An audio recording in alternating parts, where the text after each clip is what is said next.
China's has debuted its 10-ton jet-powered combat drone named Jentank at the Zhuhai Air Show. Jentank heavy drone can carry smaller drones that can act as a swarm drones carrying out various roles such as reconnaissance, strikes, communications, and electronic warfare.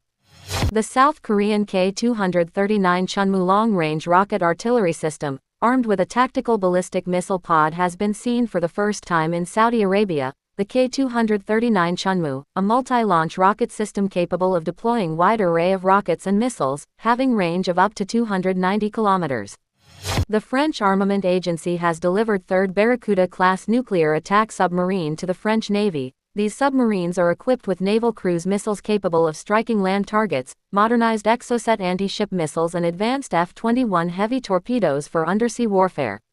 Turkey's naval aviation has achieved a significant milestone in modernizing its fleet with the successful completion of historic takeoff and landing tests for the Bayraktar TB3 unmanned combat aerial vehicle from the deck of the TCG Anadolu, the future drone carrier.